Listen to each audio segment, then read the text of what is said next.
Hello everyone and welcome back. Thank you everyone for following me and keep watching my videos. It really motivates me to do more. And if you haven't done so, please go and check out my Patreon's page where I post other videos or other content a little bit more provocative and let me see what you think about it. In this video, I'm going to talk about 3 games that I've tried recently that left me a little bit a bad aftertaste after that. Games that perhaps I don't want to go back and play again. I'm going to place in the order from the one that I disliked the least to the one that I got most disappointed. So number 3 is Birmingham. This is a #1 game of all time on BGG. And I can see why people like it. People like train game, people like games that really make you think, very heavy in that aspect, but simple rules. Overall, the rules are not too complicated. There are some nuances in how goods can move and connect and how buildings work, but very minor. With experienced players, they are not going to have a problem. New players, they're going to have lots of problems. But the game succeed in the competition between the players on the board, how they try to connect the different cities of England to achieve their goal and score the most points. Martin Wallace made a huge and fantastic job on that. Personally, I found too much work. Those nuances in terms of connecting, how to benefit from your opponent, how to move the goods, etc. I picked them very late, and that made the game itself not very enjoyable to me because I always felt behind other more experienced players, which basically really crashed me. So this is very punishing for new players against a more experienced player. The theme doesn't do anything to me. It's a very dark board, and the artwork is good. The components are just fine. It's a very classic Euro game. And so altogether, I can see the good things, the excellent design, but it's something that I'm not attracted because of the heaviness. I want more breezy. I want to be a little bit more free to make choices and not be punished if I make a bad choice. Because when I play, I make choice because I like it. I want to see what happens, but I don't want to be punished if I do so. And I want a game that definitely attracts me in terms of theme or in terms of artwork and speed. It's definitely a long game.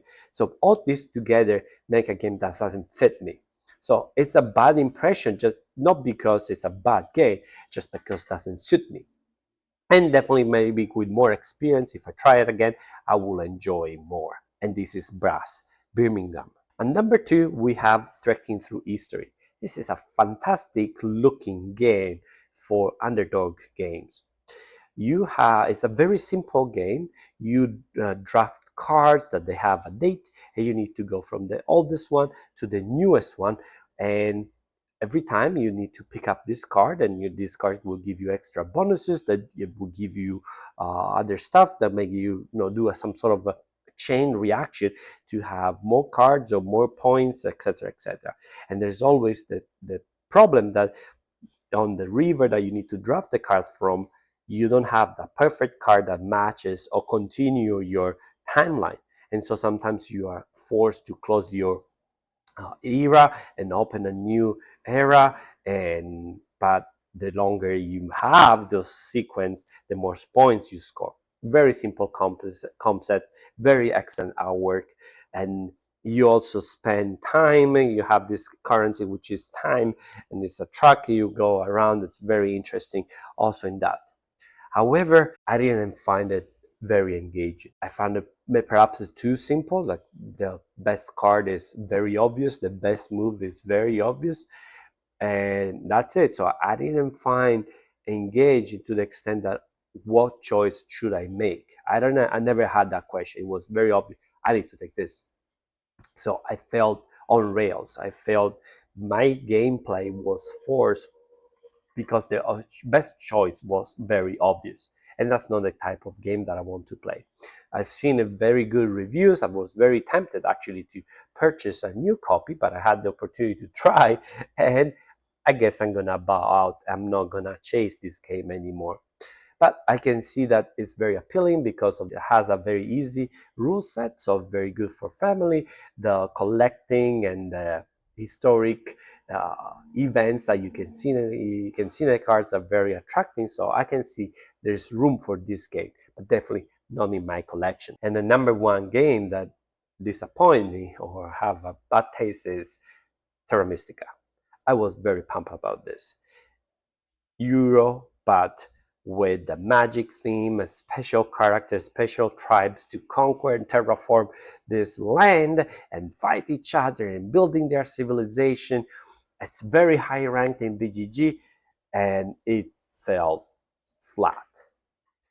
It's a cube pushing game. You have some cubes and square and trapezoid that you place on the board, and you move disc around a circle, which I found extremely fiddly.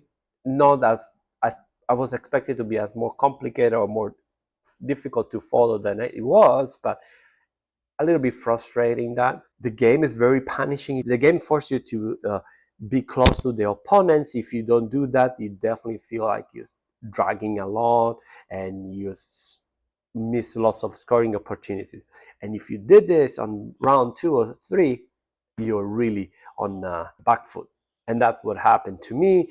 I knew about this, but I want to try. I actually, my faction, I had the special setup that was a little bit more isolated, and I want to leverage on that. But I rapidly find out that was not easy. And it was not easy to get together where the other opponents were to leverage it. So there were these two opponents side by side, scoring and having lots of resources, and I was on the other side by myself, struggling to go. There were also some tracks that you push cubes upwards that basically don't mean anything, but at the end of the game, I have points on those. So the magic theme, I didn't feel it. I was just a Euro game with some area control and interaction with the players, which definitely I can see that to be very appealing. That the concept sounds very appealing, but in the execution, it was just meh to me. However, I'm very thrilled to try Age of Innovation, which is a sequel, basically a revive of this game. Even Gaia Project, I want to try to see if this gets ironed up. I feel a little bit, at least a little bit more theme. I didn't feel anything. I didn't feel any special power. Yes, you have the special ability, but there's nothing really related to a clan, a tribe, or whatever. And the name Teram Mytica really didn't bring anything to me. What are your thoughts? I know this is a very popular game. I know maybe some of you disagree with me, but I'm glad to share that I have this conversation with you because I want to hear your ideas. I want to hear your feedback. So don't hesitate to write in the comment below. Let me know which games you tried recently and that left you a little bit of a bad aftertaste per se. And don't forget to like, subscribe, share with your friends. You know the drill. This is not your first YouTube video. Am I right? Thank you very much and see you next time. Ciao.